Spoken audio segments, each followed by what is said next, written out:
So, what is Belarus up to again? Lukashenko is preparing for war. He's playing his last chip, but he'll cause a big problem for Ukraine. Ladies and gentlemen, I definitely won't just talk about the content of this article, but we have quite an interesting topic here that's worth discussing, because there is some interesting information spreading about what Zelensky said regarding building artillery positions, about Lukashenko mobilizing parts of the army, and the fact that Chikanuskaya was just visiting Zelensky for the first time in her career, while in the past Ukraine tried to maintain at least somewhat good relations with Belarus. And this is something we can definitely go and discuss. So it's good to say that right now we have information from Zelensky that at this moment something is being built on Ukraine's northern border in the south of Belarus, which could be considered a possible preparation for a Russian attack on Ukraine. Alternatively, it may be a sign the Belarusians are preparing to attack Ukraine. Well, in any case, according to Zelensky, something is happening that could suggest that the Russians might try something from Belarus. Yeah, so in this regard, it's kind of strange, a bit unclear, because on one hand, the information that the Russians might try something from Belarus is quite clear, and we've seen it in the past. On the other hand, this information mainly comes from Zelensky and the Ukrainians, and it could easily be a certain form of psyops aimed at the Belarusian population, at Belarus itself, and also at Lukashenko, so that in some way Lukashenko knows that the Ukrainians are aware of this activity, and so that the Belarusian people also learn about this activity or potential activity, which could prevent certain things from happening. By making people aware of it, by Zelensky bringing it up, by simply talking about it and hinting at various things, it might not happen. Basically, what's happening right now. The important thing is that officially it's being claimed that Lukashenko is mobilizing people. He's mobilizing people and they're preparing for war. Some people are drawing conclusions from this, saying that this is supposed to be real evidence that he might want to attack. Analysts, and I as well, don't agree with that. First of all, when it comes to support for Russia, it's at about 27% in Belarus.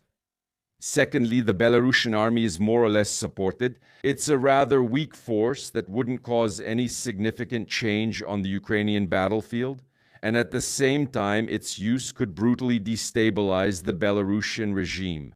And thirdly, the mobilization doesn't necessarily have to be something that's happening because of Ukraine. It could just as well be happening because of Belarus. Some people claim that it's more or less being done because the Belarusian army is now trying to modernize, and as part of that modernization, they're also testing mobilization activities as well as construction work, exercises, and so on. So not only are they modernizing their equipment, but they're also trying to modernize those mobilization matters and mobilization procedures. So at first glance and at first signal, it may seem like preparations for some kind of attack or support for an attack, but on second thought, we can see certain things that suggest an attack probably won't happen, and that there could be plenty of other reasons why these things are happening. And honestly, I'm still open to a third perspective, a third signal as to why these things might be happening. And now we're coming back to what Zelensky says about the buildup, the information he's releasing, and we're coming back to the fact that Chikanuskaya visited Zelensky, and we're coming back to the fact that the Ukrainians are threatening the Belarusians that if Belarus tries anything, they have 500 targets locked in, and that the Ukrainians are strengthening their military presence on the Belarusian border. Because we know that the regime is really very weak and very unstable internally. First of all, you all remember the huge protests that took place in Belarus, and in the end, they were violently suppressed. You all know that the Russians have quite strong control in Belarus, but at the same time, we know that the Belarusian economy is not doing well at all. We know that Lukashenko is still balancing between the East and the West, and at this moment he is trying to improve his relations with Western countries a bit. And we know that right now, Russia's position is one of the weakest in its entire history, and it's very unlikely that it will be even weaker in the future.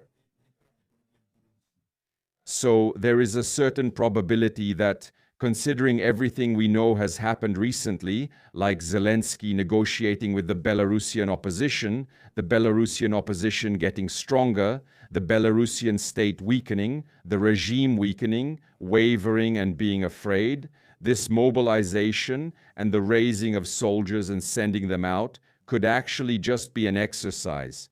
It doesn't necessarily have to mean that they want to attack Ukraine, but it could very well be related to trying to show strength to the domestic resistance or opposition and tell them, look, we're mobilizing soldiers. You'd better not try anything. You'd better not try anything.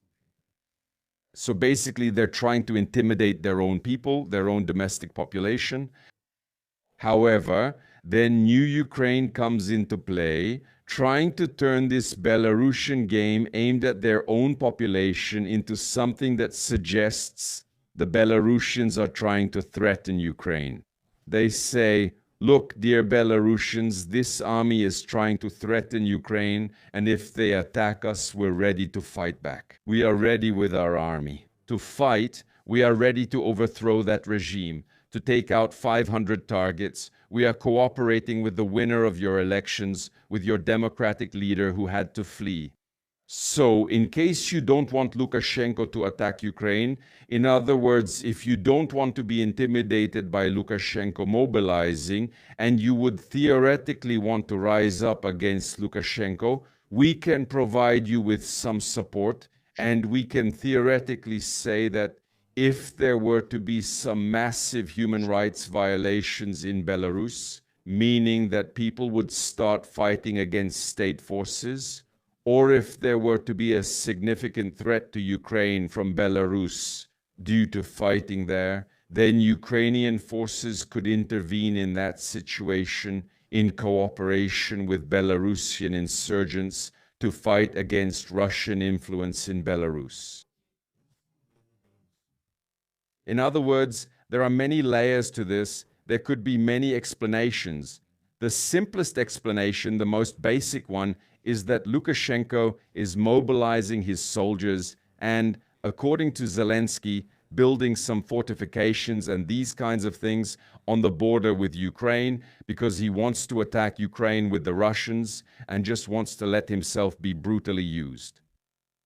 But that's such a primitive claim that it's extremely unlikely. A claim that's less primitive is the second one, namely that the building of those fortified positions and artillery positions and the rotation of those units is a way to threaten the domestic population, and at the same time it's simply preparation for the army, improving the army, making it more ready. And at the same time, in a way, they're helping Russia because the Ukrainians have to keep forces in the north. And then there's the third perspective that we mentioned, namely that it's a combination of psyops, a pretty complicated chess game that's being played here. At this moment, we actually don't know whose move it is, but we suspect that Ukrainian forces in the north, combined with cooperation with the Ukrainian opposition, combined with the weakness of the Belarusian regime, combined with the spread of information. And who is spreading that information, right? Who will attack whom and so on. That information is spreading that Belarus could be exploited by Russia. All of this must be causing terrible fear and confusion among people in Belarus, and it can be used very effectively against the Belarusian regime and Russian influence in Belarus.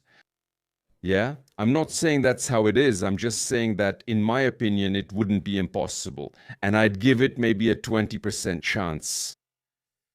But honestly, it's always the boring thing that's true, right? The boring option. So in the end, we'll probably just have to settle for the fact that Lukashenko is simply trying to intimidate his own people and keep the army ready.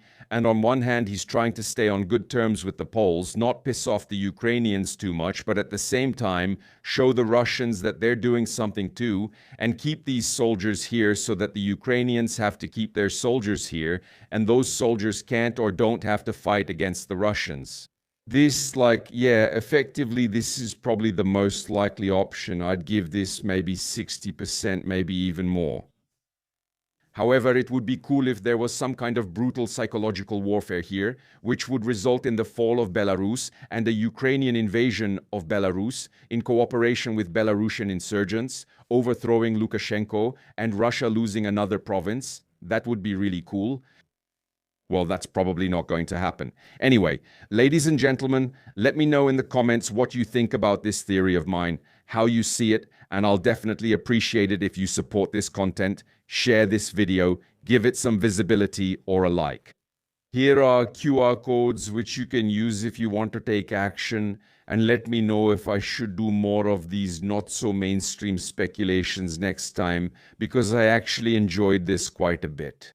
Searching for possible connections, dismissing them as nonsense, and then saying what is probably really going on. Yeah, that can be an adventure sometimes. Well, anyway, join the streams and we'll see each other next time. I'm going to keep streaming. Let's keep going.